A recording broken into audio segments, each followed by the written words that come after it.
The Target Mini 2 from Vaporesso. The Target Mini 2 was sent to me for a review from Vaporesso. This is a sleek and modern update to the original Target Mini, which is already a pretty nice device. But this new model has better battery life, more features, and slightly more power. So let's talk about it. First, the design. I personally really like the design. It's a great looking device, it's super compact, and is really comfortable to hold and use.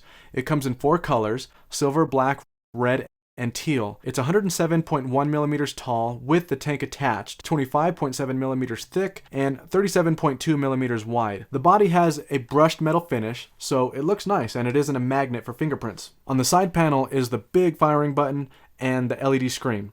The screen shows your battery life, the mode you're in, the wattage, resistance of your atomizer, your voltage, the puff counter, and a hit duration. My biggest complaint about the screen is the brightness. It's just not very bright, even when the brightness is turned all the way up. One other drawback to this design is that it's top heavy on the LED screen side of the device, and the bottom of the device is rounded on this side, so it's very easy to tip over. 5 fast clicks of the firing button turns the Target Mini 2 on and off. It's a nice and big clicky button in a comfortable spot. While not in use, the Target Mini 2 also shows a clock screensaver.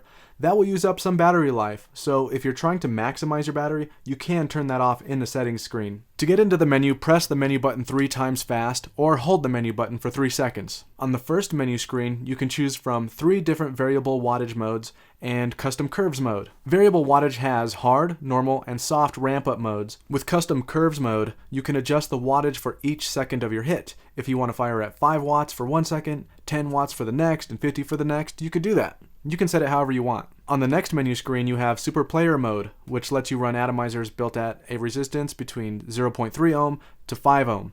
It doesn't really make sense to use a super low resistance atomizer on a low power device like this, but you do have that option. You also have variable voltage mode, voltage custom curves, and the first temp control mode, which is for stainless steel. On the next menu screen are 2 other preset temp control modes, one for nickel and one for titanium. And then you have 2 memory modes, so that you can set your favorite modes and settings to memory. And finally, on the last menu screen is bypass mode and settings. And this last menu option here is your settings menu. In here you can return everything to default, set your clock and date, or turn it off completely. You can adjust the brightness of the screen, reset the puff counter, turn on smart mode, set auto on off, set the screen timeout, and check the version info. The Target Mini 2 has a 2000 milliamp hour internal battery. That's plenty of battery for a device of this size, but of course the battery will die faster if you're using the Target Mini at the max of 50 watts all the time. The battery charges with a micro USB at a fast charge of 2 amps and can be fully charged in 60 minutes. You can also vape the device while it's charging, so that's nice. Alright, now about the VM Tank 22. Vaporesso makes this tank in several sizes. For example, I reviewed the 18mm version of this tank with the VM Stick 18. This model is the 22mm diameter version, and it performs pretty much the same. The drip tip is an average 510 plastic drip tip. It's comfortable to use, and I like it. The top cap section consists of 3 pieces: the top cap, small lock, and connector. The top cap unscrews from the connector and gives you access to the fill ports to fill the tank up with e-liquid. That small lock prevents you from removing the glass tank from the metal sleeve. If you want to remove it, Vaporesso includes a small tool in the box designed to unscrew it, but I couldn't get it off. It's too tight. I decided not to mess with it after trying to get it off for a few minutes because I didn't want to break the tank or strip the lock, so I just left it. At the bottom of the glass tube is the coil holder, which does just that. It holds the coil head in place.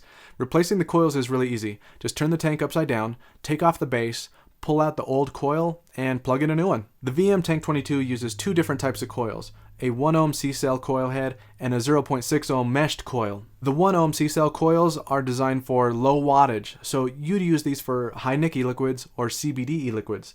They produce pretty good flavor and have a long life. The 0.6 ohm meshed coil are made with T-fiber and cotton, which is designed to soak e-liquid evenly and efficiently. These are designed for slightly higher wattage and more flavor. And I agree, the flavor is better than the C-cell coils, but both coils are very good. The airflow control ring moves smoothly, so that's nice. There's only 1 airflow slot, so as you would imagine, this doesn't have a ton of airflow available, but I would say that it has all that you would need for this type of setup, and maybe even more than you'd expect. Wide open, and it lets you get quite a bit of airflow in here. You can get a nice direct lung hit, or you can close it down for a tight restricted mouth to lung hit. There's a lot to like about the Target Mini 2. It looks nice, it's compact, and easy to carry around. It's ergonomic and compatible in either your left or right hand. And the tank works great and has good flavor.